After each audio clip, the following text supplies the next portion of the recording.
todos a votar. La constituyente va. ¿Dónde está la juventud de Chávez? ¿Dónde está la juventud bolivariana? Eso como que no lo saben mucho los del imperio que pretenden agredir a nuestro pueblo. Aquí está la juventud gloriosa que va a defender la patria bolivariana contra cualquier agresión imperialista. Vivimos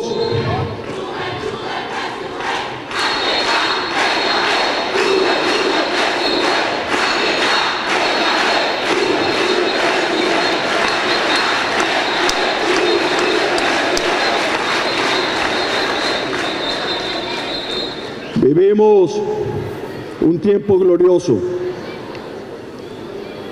Pedro y demás compañeros, yo quisiera comenzar con una reflexión. Voy a tratar de hacer el esfuerzo de ceñirme al tiempo que me han dicho los compañeros. Pero vivimos un tiempo glorioso, un tiempo hermoso, donde la batalla más importante que tenemos es la batalla de la esperanza. Oigan bien, algunos siempre hablan y hablamos siempre de la juventud como la felicidad, como la efervescencia, como la pasión, pero también la juventud es la profunda disciplina de la razón y de la conciencia, de la razón y la conciencia que nos asiste para el combate de la batalla más bella, que es la defensa de la patria. Yo quisiera hacerles referencia al momento esplendoroso que vive la patria. Probablemente algunos de ustedes han nacido en tiempos de revolución. Y en tiempos de revolución hemos tenido la dicha de Chávez. En tiempos de revolución tenemos la dicha de Maduro. En tiempos de revolución podemos decir que Venezuela ha tenido y va a tener las únicas dos constituciones votadas popularmente. En tiempos de revolución podemos decir que la profundización de la Constitución no es un acuerdo de cúpulas. Ustedes no van a conocer lo que es un acuerdo de cúpulas. Ustedes no conocen lo que fue el pacto de Punto Fijo. No tienen idea de lo que significa que en un Senado del Congreso de la República decidieran cómo iba a ser la Constitución de Venezuela. La Venezuela que ustedes están viendo, la Venezuela que vamos a ver, es la que convoca al pueblo como la vanguardia, a la que asume el pueblo como la razón fundamental de construcción de la patria. Asistimos a un momento donde se acabaron las traiciones. Asistimos a un momento donde más nunca, jamás se va a traicionar al pueblo de Venezuela. Vean lo que eso significa. Vean la profundidad que tiene. Asistir a un momento de la historia donde se acabaron las traiciones, donde se acabaron los pactos de cúpulas, donde es el pueblo el que decide su historia. Esto probablemente, para muchos de los que estamos acá, algunos seguramente, ¿cuántos tienen menos de 30 años?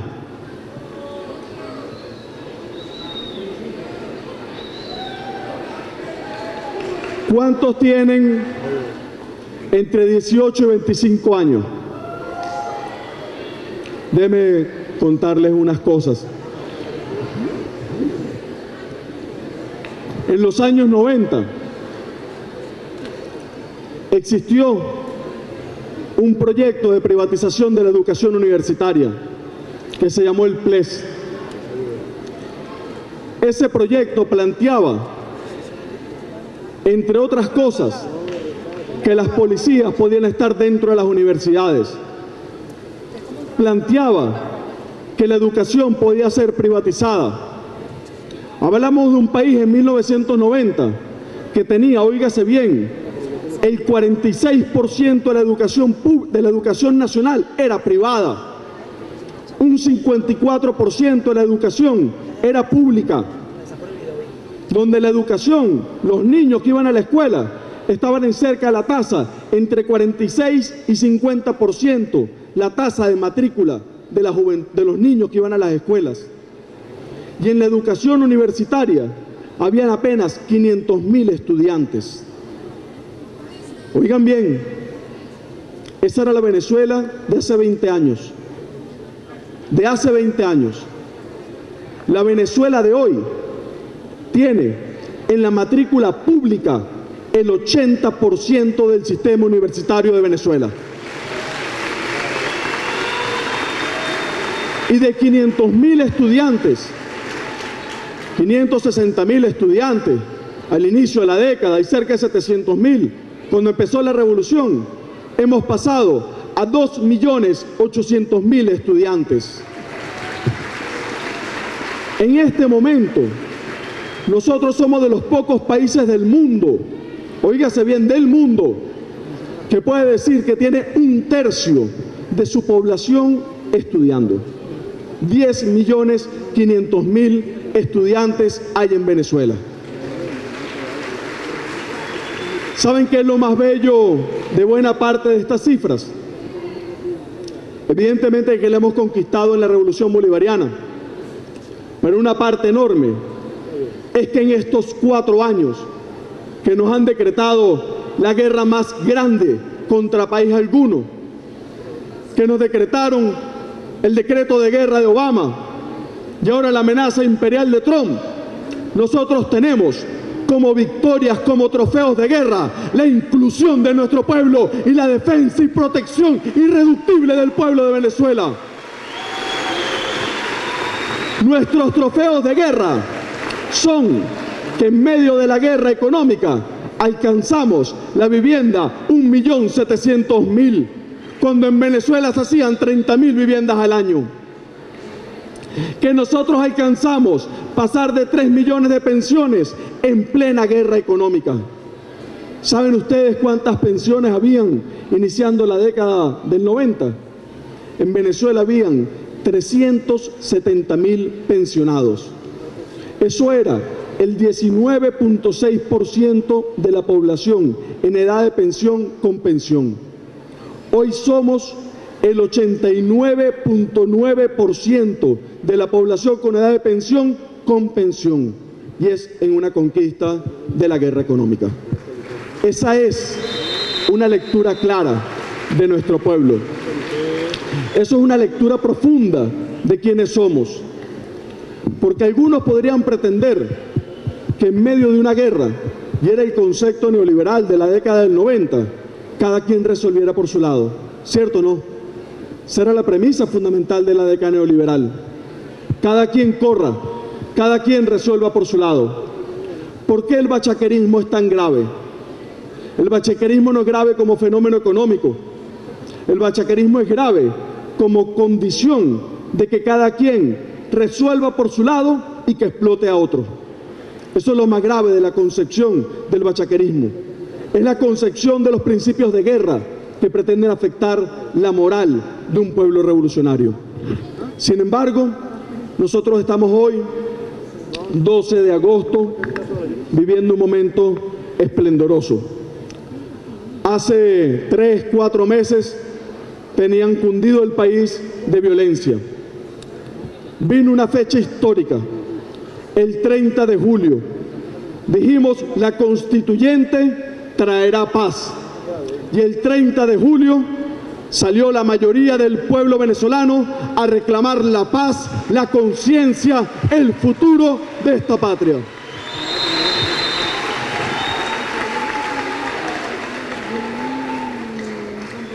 Pero quería decirles que nuestro país vive un momento bellísimo. Para muchos de los que están acá, resultará sorprendente cuáles eran las promesas que nos hacíamos los que ocupábamos las presidencias de las federaciones de centro universitario en la década del 90. Una de las promesas que nos hacíamos era que no hubiesen más muertes en el movimiento estudiantil. En un episodio de 3 meses tuvimos 52 estudiantes fallecidos por el derecho al pasaje estudiantil.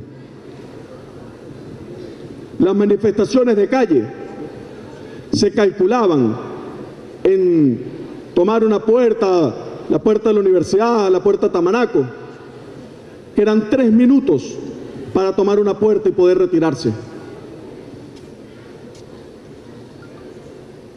Si alguien conoce de represión, es precisamente los revolucionarios que ocupamos con el pueblo el poder en Venezuela, porque conocemos la represión de la Cuarta República. Si alguien ejerce el humanismo, la condición de defensa de los derechos humanos, es la revolución bolivariana, plenamente garante de los derechos humanos en Venezuela. Ellos no saben de eso, no pueden saber de eso.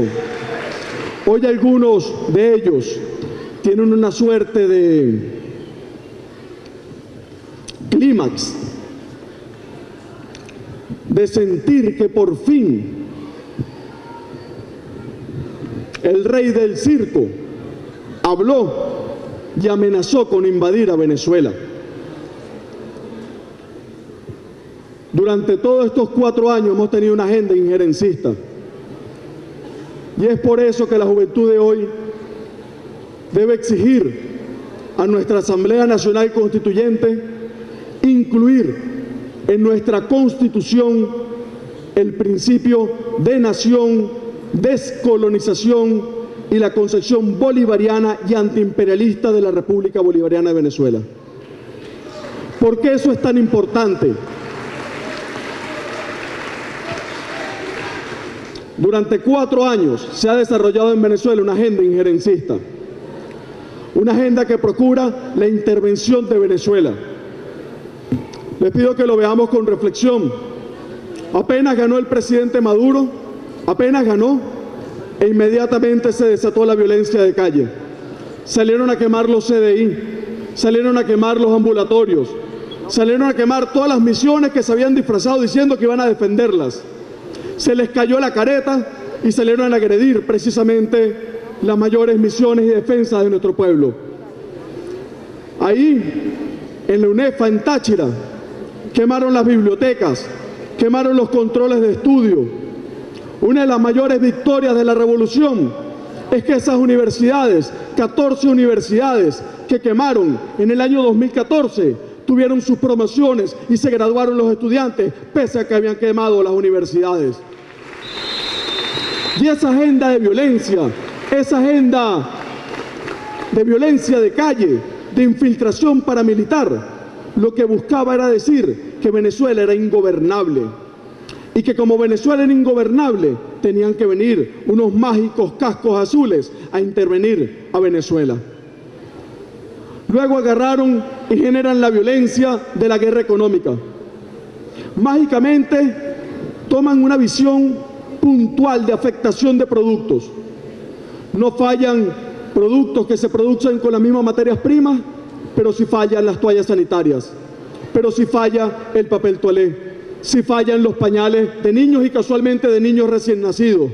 Quirúrgicamente echa una guerra para generar malestar, irritabilidad en la población. Y después de que generan esa guerra, dicen hay una crisis humanitaria y como hay una crisis humanitaria se tiene que intervenir Venezuela. Es una agenda intervencionista la que se ha desatado sobre Venezuela.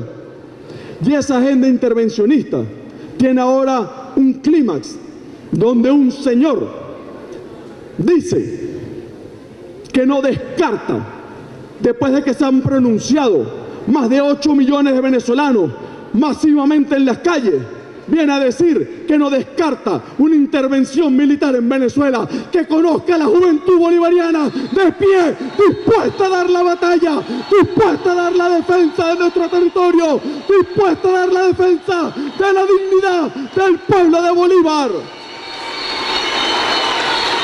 Que no se equivoquen, Aquí está un pueblo pacifista, pero aquí está la gallardía, el coraje de la defensa de la patria, de la defensa de los sueños de Bolívar.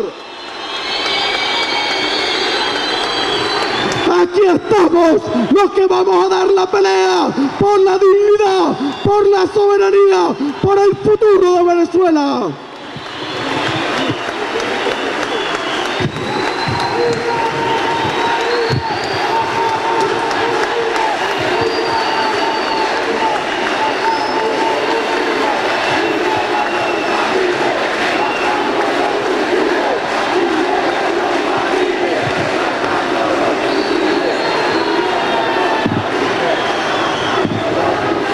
Que no jueguen con nosotros. Nosotros somos un pueblo de coraje. Nosotros somos el pueblo que se encontró en el por ahora de Chávez. Nosotros somos el pueblo que en ninguna circunstancia ha renunciado a sus principios. Nosotros somos el pueblo que en cualquier circunstancia ha sabido mirar el futuro. Que no se equivoquen con nosotros. Nosotros estamos dispuestos a todo por defender el sueño de Venezuela y el sueño de la América Latina.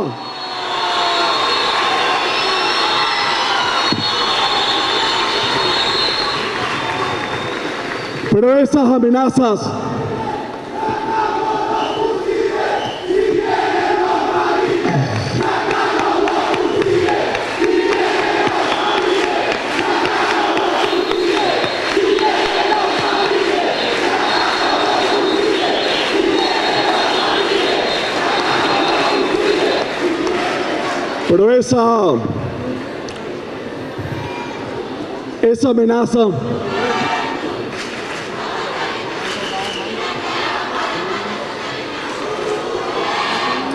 esa amenaza tiene mucho de temor. Esa amenaza tiene mucho de miedo. Esa amenaza en esencia es una expresión de miedo.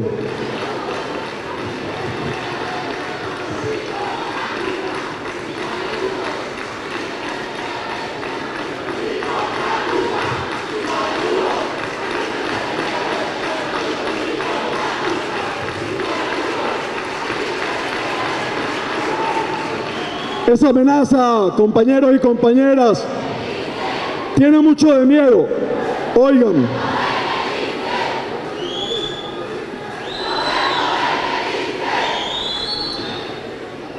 Fíjense, ¿qué está en debate? ¿Qué está en debate en este momento? Está en debate Venezuela. Bien, nosotros sabemos que ese es el debate. Pero ¿qué está en debate en Venezuela? ¿Lo han pensado por un momento? Está en debate que nuestra juventud tenga futuro. Está en debate que la única opción de futuro que tiene nuestra juventud es en la revolución bolivariana. La revolución bolivariana es el sinónimo del futuro. Es la única opción de un futuro digno. Pero si en Venezuela, que han decretado la guerra más despiadada, librada contra cualquier país en el mundo, oigan bien, compañeros y compañeras, porque probablemente parte de la visión de la guerra es afectar la moral de la gente. Cuando la gente la ponen a hacer cola para un producto, lo que están haciendo es buscando afectar la moral de esa persona. Cuando a una persona le dicen el modelo económico no funciona, lo que están diciéndole es que si el modelo económico no funciona, la ruta no es el socialismo.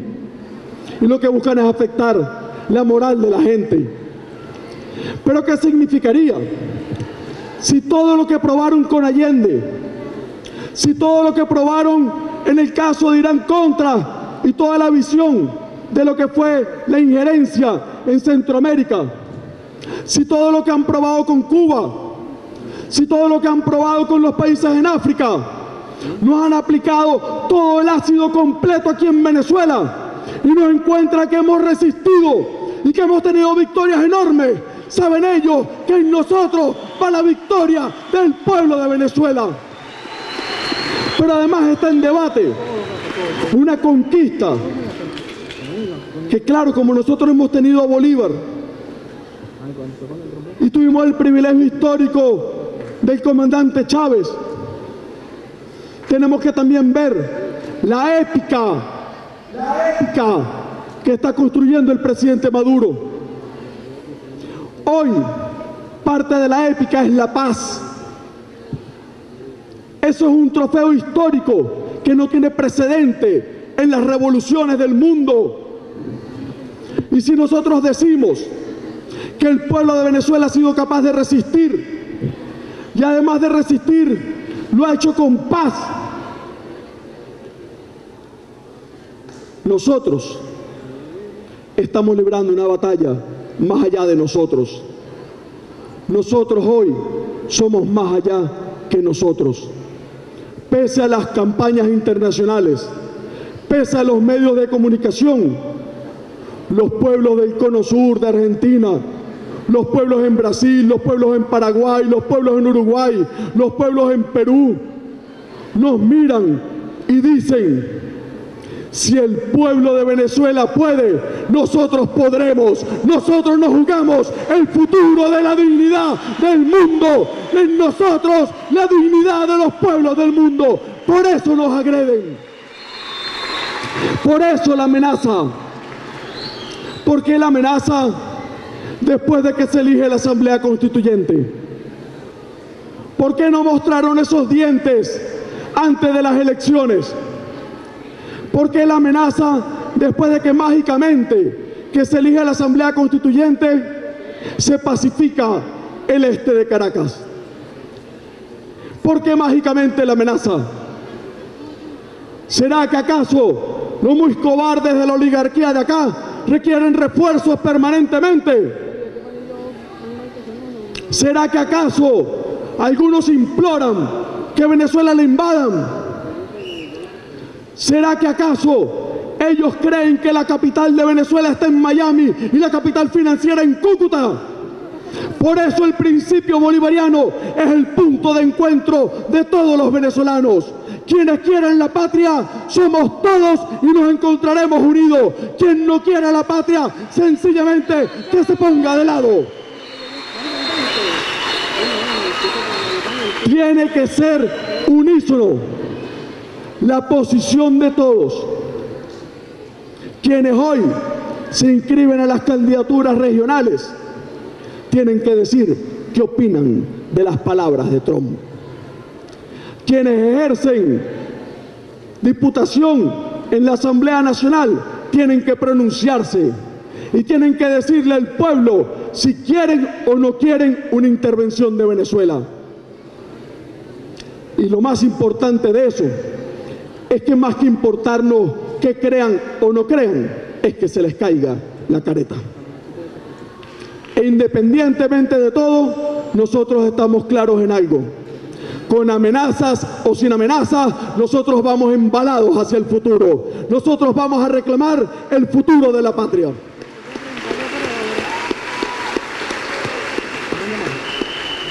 ¿Qué está en juego? ¿Qué es lo que está en juego? Venezuela ha vivido 18 años esplendorosos. Decía el comandante Fidel que lo que había logrado Venezuela en 15 años había tocado otras revoluciones estarlo en 30, 40 años. ¿Pero qué hemos hecho? Porque quizás como somos protagonistas de esa historia no lo vemos. A veces, y es una batalla, compañeros y compañeras, que hay que dar, la batalla de sentir y querer lo que tenemos, exigir nuevas cosas, siempre exigir más, porque ese es el motor de la dialéctica, pero tenemos que reconocer lo que tenemos. Si no tenemos la conciencia de lo que tenemos, sencillamente corremos el riesgo de que vuelvan los ciclos históricos. La Venezuela de hoy tiene 1.700.000 personas alfabetizadas que antes eran analfabetas. Una de las primeras conquistas de nuestra revolución. La Venezuela de hoy cambió de 3.500.000 personas que tenían acceso a la salud pública a más de 24 millones de personas con acceso a la salud pública. La Venezuela de hoy duplicó las tasas de matrícula escolar. La Venezuela de hoy cambió el número de 30.000 casas por año al récord del año 2016 de 360.000 casas por año. Esto es un país que cambió radicalmente. Es decir, que en los primeros 18 años hemos transitado del rentismo petrolero a la distribución de la renta petrolera. Y el tema crucial que nos enfoca hoy es cómo transitar de la distribución de la renta petrolera a un nuevo modelo económico productivo. Para construir un nuevo modelo económico productivo hay que definir, seleccionar cuáles son las ramas de actividad económica que nos interesan como país. Y a partir de esa selección de las ramas de actividad económica, generar las cadenas de valor. Hay cerros. Yo les invitaría y propondría al Ministerio de la Juventud y a los distintos compañeros que se encuentran acá, pero con la coordinación del Ministerio de la Juventud, que se pueden hacer algunas visitas. Nos proponemos como Ministerio de Planificación acompañar a, por ejemplo, el Cerro Bolívar y ver cómo superficies que eran antiguamente los cerros, sencillamente como si lo hubiesen agarrado y lo hubiesen mudado de país y se lo llevaron, y hoy son superficies cóncavas completamente, superficies donde se deposita agua que anteriormente eran cerros, desaparecieron y nos pagaban a locha la tonelada, a locha. Ir a la faja petrolífera del Orinoco y ver cómo eso que nos convencieron como país, ustedes no lo conocieron, compañeros, pero algunos de acá seguramente sí, cómo nos vendieron el cuento de la orimulsión, crearon una empresa, Bitúmenos del Orinoco, Vitor, y crearon el imaginario de la orimulsión. ¿Y saben qué era? Convencer a todo el país que se podían llevar el petróleo de la faja a precio de carbón, a $2 y $3. Y ese cuento de la orimulsión era crear el imaginario para que el país se convenciera que era bueno que nos saquearan y que además diéramos las gracias porque nos saquearan. Hasta que llegó un comandante y mandó a parar. Y dijo, lo que hay ahí son las primeras reservas de petróleo del mundo y son para los venezolanos, para su juventud, para sembrar el futuro. Ese es el debate. Les voy a dar un dato en secreto, un dato en confidencia. Pedro, tú me dices cuando debo ya cerrar. Un dato en confidencia. Aquí, aprovechando que no están las cámaras. Secreto, pues. A nosotros nos dominaron, nos conquistaron. La arquitectura del territorio de Venezuela es de conquista. Las venas abiertas de América Latina, de Galeano, plenamente. Los dos puertos, Puerto Cabello, La Guaira, y unos tentáculos para chupar todo lo que hay en el territorio.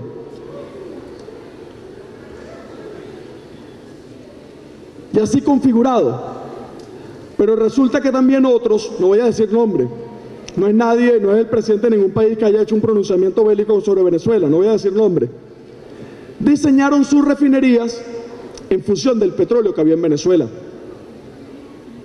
Y las únicas fuentes alternas de ese petróleo son México y Colombia, en este hemisferio.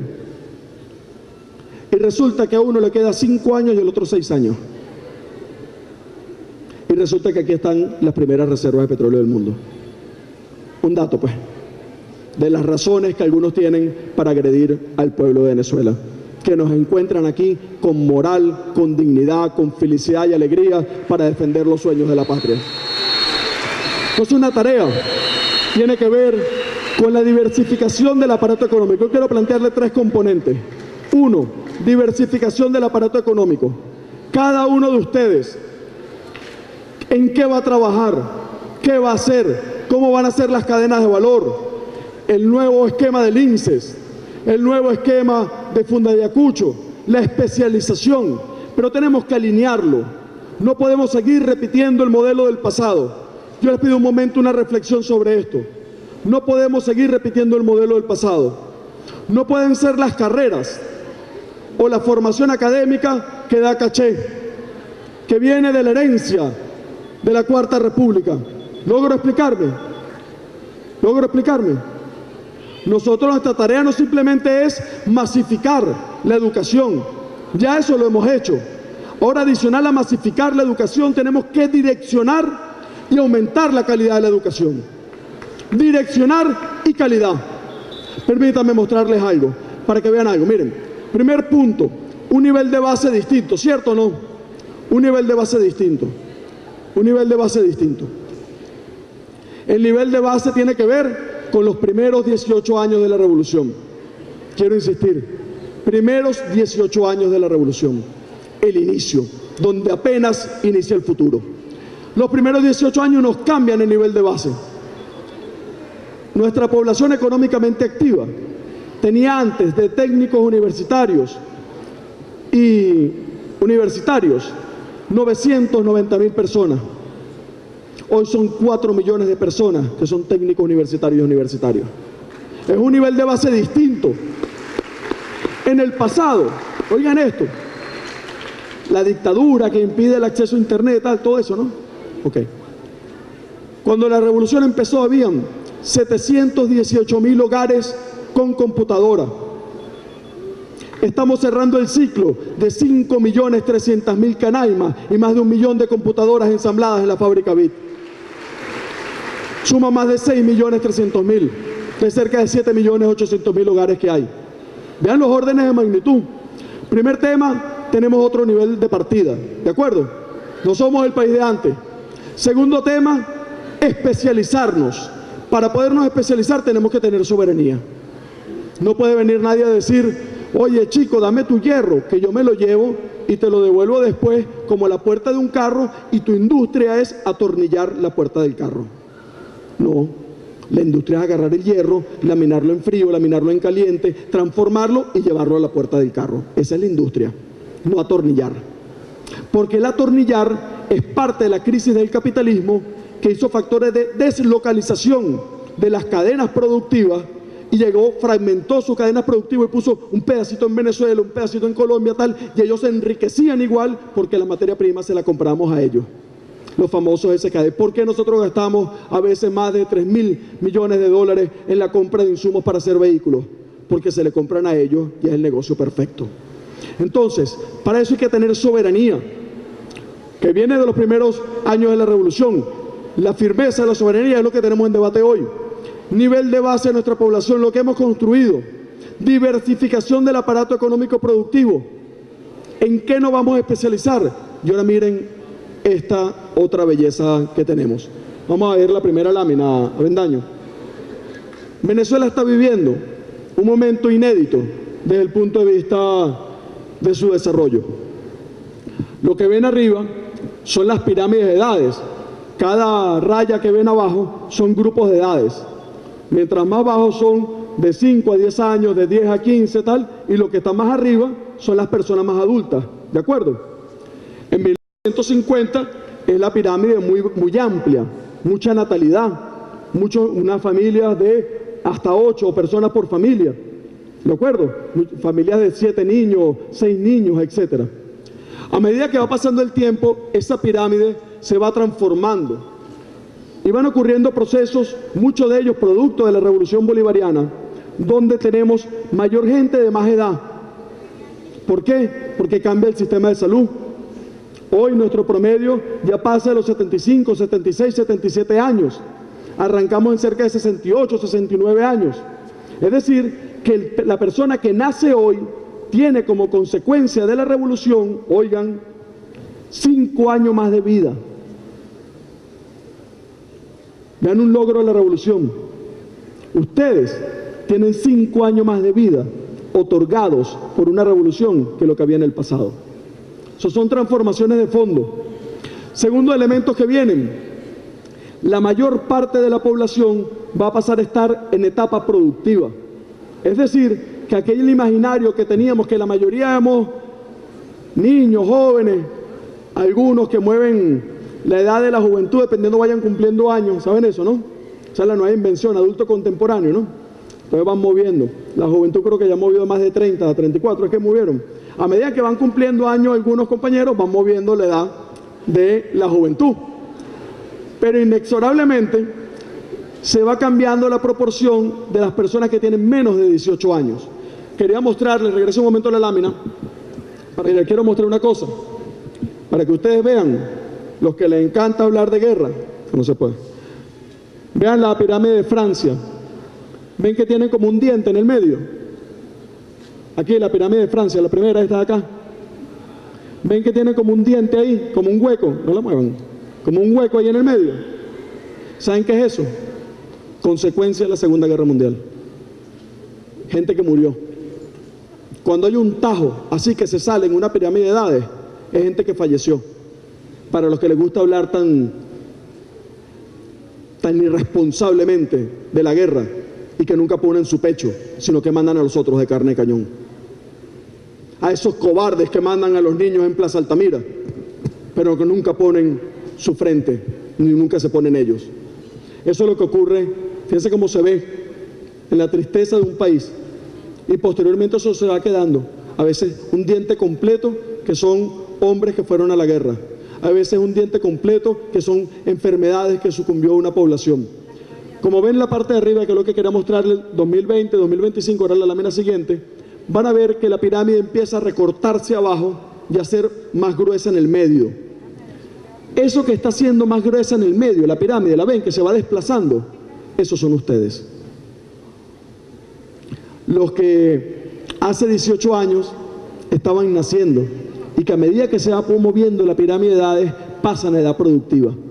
Pasa la lámina. Aquí van viendo la diferencia que se genera. Lo que está en el imaginario, esta parte que ven acá, esto que ven acá, es lo que somos hoy, este nicho, ¿lo ven? Y luego viene lo que se va recortando y esta gente que está acá se desplaza a la parte del medio, que es donde se ensancha la pirámide. ¿Qué importancia tiene eso? La mayoría de nuestra población va a pasar a edad productiva, está entrando en edad productiva. Hasta ahorita somos cerca de 33% aproximadamente de menos de 18 años. Ese porcentaje va a pasar a ser 18%. Es decir, que la mayor parte va a estar dentro del gran grupo centrado en el medio de edad productiva. Si la mayoría de nosotros va a estar en edad productiva y tenemos la oportunidad histórica de ser soberanos y direccionar el aparato económico productivo, ¿en qué nos vamos a formar? Tenemos la oportunidad histórica de que cada uno de nosotros sea el injerto del nuevo sistema económico productivo, de que no sea la reproducción de las carreras del pasado, sino que nosotros digamos, para la faja petrolífera del Orinoco, hoy hay 800.000 personas viviendo ahí. Necesitamos que sean 2 millones de personas. Y eso van a ser ingenieros metalúrgicos, y van a ser ingenieros petroleros, y van a ser ingenieros del área forestal, y van a ser compañeros del campo. ¿Quién se quiere ir a la faja a sembrar el futuro que diseñó el comandante Chávez? Tenemos la oportunidad histórica de tener soberanía, de decir qué queremos ser. ¿Ven la belleza de eso? Decir qué queremos ser.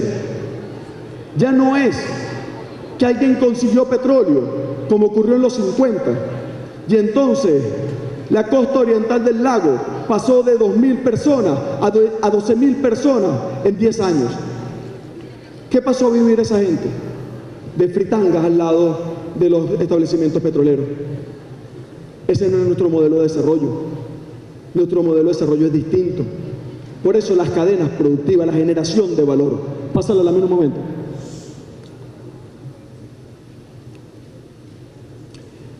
Esta es la curva de lo que estamos viviendo. Esa es la tasa de dependencia. Y a medida que esa curva se va moviendo, nosotros vamos a vivir una ventana que ya está ocurriendo, empezó cerca del año 2010, y que se va a proyectar una primera fase al 2025, otra fase al 2030 y va a cerrar cerca del año 2037-2040. Esa es nuestra ventana. Hay países que ya vivieron el bono demográfico y lo perdieron. ¿Saben por qué? Porque no tenían soberanía, porque no tenían destino, no tenían futuro, no tenían la visión de sembrar. Nosotros tenemos soberanía. Tenemos ahora una cosa crucial. El comandante Chávez había alertado, había dicho, primera revolución la política, segunda la revolución de la inclusión social, tercera la revolución económica. Y estos tipos nos plantearon la guerra económica. Pues bienvenida a la guerra económica, porque nosotros no salimos de esta con menos que reclamar un nuevo modelo económico y productivo para el país. No nos conformamos con menos. Van a venir a retarnos. Van a creer que a los hijos de Chávez, que cuando le plantearon el reto en el 2002 de la soberanía del petróleo, ¿recuerdan? 2002, 2003, ¿recuerdan eso? Muy jóvenes. El 2003 dijeron, se acabó la gasolina para Venezuela, los de la meritocracia. Se acabó la gasolina, no más gasolina para Venezuela. Y tener unos vasitos. Oye, busquen unos videos, porque parece que estoy hablando de cuentos del abuelo. Unos videos que pasaban de un lado para otro. Y quedó menos gasolina y tal, no sé qué. Y se jactaban, miren cómo es la oposición. Se jactaban de que no hubiese gasolina. Ahora se jactan, quemé 4 gandolas, tranqué 4 calles, quemé a 5 personas en Plaza Altamira. ¿Cómo se pueden jactar de eso? ¿Cuál es su condición desde el punto de vista político? ¿Cuál es su visión propositiva? Por eso nosotros, y es un tema muy importante que todos lo tengamos, sobre todo en el área de formación, nosotros nunca vamos a partir de ser la negación del contrario. Nosotros partimos de la construcción revolucionaria de nuestra visión de país, no de la negación del contrario. De la visión de la negación del contrario sería nada. Es muy fácil superar a la oposición. Difícil es superarnos los revolucionarios, que es la tarea que tenemos cada día, ser mejores, exigirnos más, ser más eficientes y ser cada vez más revolucionarios, más como Chávez. Esa es la lámina. Fíjense, nada más para que tengan unos números. Ahí le hacía la referencia. Fíjense, el año 2000, 33% de población menos de 15 años. 29% 2010, ven el año 2050, 18%. Va reduciendo la población de menos de 15 años. Va aumentando la población de más de 65. ¿Lo ven? Ahora nosotros no somos capitalistas. Nosotros a los de más de 65 le damos pensión. ¿Cierto? Le damos salud, le damos casa. Aquí no hay nada que una persona de más de 65 años en silla de ruedas, váyase para un depósito. No, nosotros respondemos por él. Y eso cuesta. Y viene una de las premisas. Oigan bien, compañeros y compañeras, jóvenes y jóvenes. Oigan. Construir las bases materiales y financieras del socialismo. Noviembre del 2012, tarea encomendada por el comandante Chávez. Construir las bases materiales y financieras del socialismo. La educación gratuita cuesta. Lo que pasa es que no lo paga el estudiante. El transporte público cuesta. Lo que pasa es que se subsidia muchas veces. El costo de la gasolina, alguien pone el costo de la gasolina. ¿Correcto? Eso es un costo financiero, pero es una decisión de sociedad. ¿Y sabes dónde se le ve así la sangre que está hecha la revolución bolivariana, de que está hecho el presidente Maduro? Cuando el año pasado, con reducción de un 90% del ingreso, con 10% del ingreso, imagínense que en su casa de 100 bolívares entraran 10. Con ese orden de magnitud, el presidente Maduro el año pasado agarró y aumentó las pensiones, aumentó los sueldos, aumentó el número de personas que tienen derecho a la salud, que tienen las misiones en nuestro país, porque de eso se muestra a la gente cuando en dificultades dice sus principios y de qué está formado. Pásale la lámina un momento.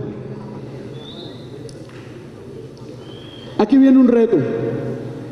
El primer reto es que logren leerlo. Miren, viene un reto. Si hay un crecimiento del Producto Interno Bruto que tenemos pensado como sociedad, aquí están en primera fila los compañeros que le toca. Pasa a la segunda, a la menos momento. Este es el Producto Interno Bruto estimado. Pasa a la siguiente, por favor. Hay unas personas a formar por rama de actividad económica. Es el momento y debe buscarse que el año 2017, compañeras y compañeros, ¿quiénes son estudiantes universitarios? Compañeros y compañeras, se acabó el tiempo de espera.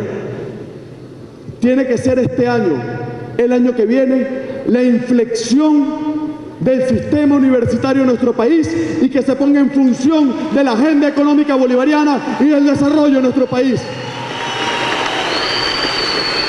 Ya no más. Tenemos que formarnos para el futuro. ¿Cuándo vamos a esperar para formarnos para el futuro? Los que estén en primer semestre hoy, esa carrera es dentro de 5 años. ¿Cuándo vamos a esperar? ¿Al 2022, 2023? Los médicos que estamos formando hoy son los médicos que tienen que atendernos ya. Nosotros estamos en una revolución. Entonces, cuando decimos sustitución de importaciones, es incorporar trabajadores en los labores productivos débiles. Y eso no puede esperar. Ahora, yo soy profesor universitario. Creo todavía. Estoy en precomisión de servicio, vamos a decir. Todavía. No puede ser más el mundo cómodo de con unas fichas desvencijadas y amarillas creerse una élite superior y no ponerse al nivel supremo de lo que reclama nuestro pueblo. Llegó la hora que la intelectualidad se ponga a la altura del pueblo bolivariano, de que las universidades se pongan a la altura del pueblo bolivariano. Y eso es un desafío. Voy con el tercer componente, el espacial. Primer componente, permítame reforzar. ¿De dónde venimos? Estamos arrancando en el piso 10, no estamos arrancando en el sótano, ¿cierto? Los primeros 18 años son, bueno, hay países que pasan 50, 60 años y no tienen los indicadores que tiene Venezuela. Hoy, ustedes saben cuál es, si no el más, de entre los 3 países más iguales del hemisferio. Hoy, Venezuela. El coeficiente de Gini está en 0,49, está en 0,38, segundo año seguido en 0,38. En guerra económica. Imagínense que no nos hicieran la guerra. Entonces, nosotros exhibimos indicadores que nadie puede mostrar. Ahora bien, nivel de base de la población, soberanía, especialización económica, direccionamiento del bono demográfico. Los protagonistas, ustedes, los que van a construir el futuro. Y el otro componente, la economía espacial. ¿Dónde van las cosas? Entonces, Venezuela ya no es más el lago de Maracaibo, Puerto Cabello y La Guaira. Ahora Venezuela tiene que ser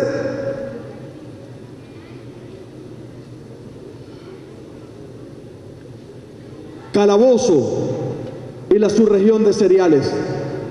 Tiene que ser Portuguesa y Cojedes y la producción de maíz, de sorgo, ajonjolí. Tiene que ser Kivu y Carora con la producción de la horticultura de piso bajo. Tiene que ser Los Andes con la horticultura de piso alto, de la papa, la zanahoria, el cebollín. Tiene que ser el Turimiquire. Tiene que ser el rostro del territorio. Tiene que ser la especialización económica del país. Y esa especialización económica del país es la articulación de las cadenas productivas. ¿Y qué otra cosa maravillosa tenemos para eso? La posibilidad única de transformar el sistema de ciudades de Venezuela. Nosotros tenemos un músculo enorme, la gran misión Vivienda Venezuela. Quizás no se sabe, quizás no se internaliza. Somos el único país del mundo, que puede decir que para final de esta década va a llevar a 0 su déficit de vivienda. ¿Oyeron bien? A cero el déficit de vivienda. Nosotros estamos reurbanizando en un 40% el país en 6 años. Es decir, que el Tigre, San Tomé, Anaco, Cantaura, Valle de la Pascua, San Felipe, San Carlos, cada uno de los centros poblados ahora tiene la oportunidad de que no solo decimos vamos a especializarnos en tal cosa, vamos a formarnos en tal cosa, sino que su juventud va a tener vivienda en tal sitio para la diversificación del aparato económico productivo del país. ¿Se ve el orden de magnitud?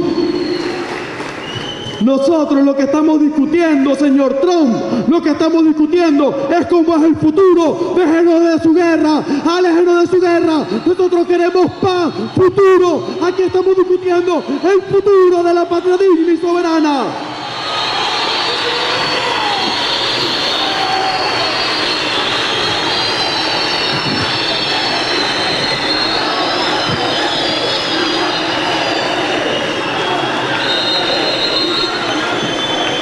Es demasiado bello, es demasiado bello, compañeras y compañeros, es demasiado bello. A nosotros nos han hecho todas las agresiones del mundo y nosotros respondemos a punta de esperanza, a punta de futuro. Y por eso elegimos la constituyente. Porque ante la emboscada y el secuestro a la derecha, nosotros teníamos que decir algo bello y simple, algo hermoso. Estos primeros 18 años son los primeros 18 años. Óiganlo bien, esta historia no se acaba aquí, esta historia apenas comienza. Aquí comienza el futuro de la patria.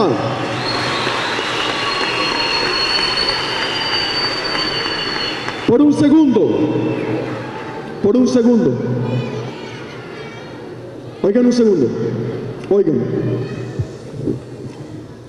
por un segundo, silencio completo, un segundo. Dedíquense 5 segundos a pensar cómo se ven en el futuro. ¿Cómo van a ser sus niños? ¿Cómo van a ser los parques donde corran? ¿Cómo van a ser los Simoncitos? ¿Cómo es eso vivir en un urbanismo de la Gran Misión Vivienda Venezuela y que abajo esté el Mercal, esté el CDI, el SRI y los niños vayan por el parque, por la calle y vengan en la tarde a decir, mami, ¿sabes qué aprendí hoy? Aprendí que por lo que ustedes lucharon en el 2017 era lo que tengo hoy, la Venezuela del futuro. ¡Que viva Chávez! ¡Que viva!